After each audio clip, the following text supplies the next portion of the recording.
So what qualifies as sentimental? Is it an item you care about deeply? Is it an item you like a lot?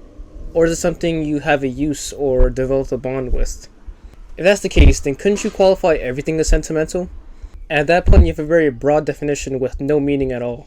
Hi, my name is Eric Dio. Let's talk about sentimental items and the decluttering process for them. When I was decluttering my personal and sentimental items, I had to define what was sentimental to me. If you were able to Google it, then the definition that pops up is of or prompted by feeling of tenderness and sadness or nostalgia.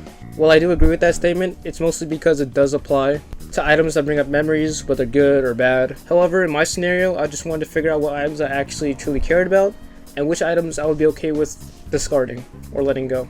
A couple ways I figured this out was putting those so-called sentimental items down, and I tried to see what type of emotion I could evoke out of those items. I remember I had my middle school yearbook that I was looking through, and then my first thought in my mind was, wow, I really don't care or know any of these people.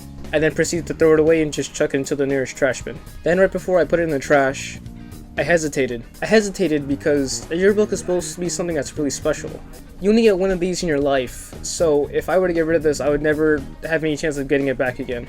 So then I sat down and looked through the yearbook one more time, and then I came to my conclusion. I then just said, nah, I don't care about this, and I just chucked it in the trash after that. Since then, I have been able to define what items are sentimental to me and what I really care about, so now I can just proceed to making decisions without having the stigma of, oh, this is supposed to be important.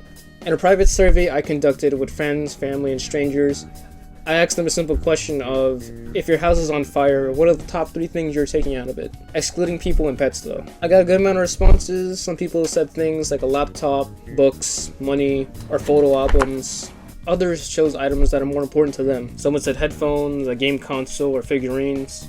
One response that I got, which is actually my favorite, is when someone said, and I quote, house, fire, and me. Another question I proposed in my survey was, what would you want to happen to all those items you care about when you're no longer alive? Within those responses, I was able to conclude that 44% of people said that they want their items to be passed down to their loved ones or family. 26% said that they wanted their items to be donated to just anybody, doesn't matter, friends, family, anyone who seemed like they might get a use out of it. And 30% said that they don't care what happens to it because they're going to be dead, so what does it matter to them? So where would you fall under those categories? One more thing to think about is if you really do feel strongly about something, whether it be a keychain given to you from a friend or a watch given to you by your mother, then you probably should just hang on to it. If you just don't lie to yourself, and if that item really does bring value to you when you're wearing it or just looking at it, then just keep it. If you really want to hold on to those items, then another way you could do it is you can store them more thoughtfully. Don't have them buried underneath a bunch of clothes in the closet. Or maybe you can just display them on your wall or shelf, that way you can see them every single day. Although if you do find yourself in a scenario where you do need to get rid of items, then just try taking a photo of it. That way you can always look back at the item whenever you want to. So take a look at those items that are sentimental or special to you in some way. If your feelings are still the same, then just keep them or hold on to them. Or why not see if you're able to let go of those items? If not, then you found an item that's very special to you. With that, thank you for watching. My name is Eric Dio. Be sure to comment down below on your experience of decluttering with sentimental items. Don't forget to subscribe as well. This is Eric Dio, signing off.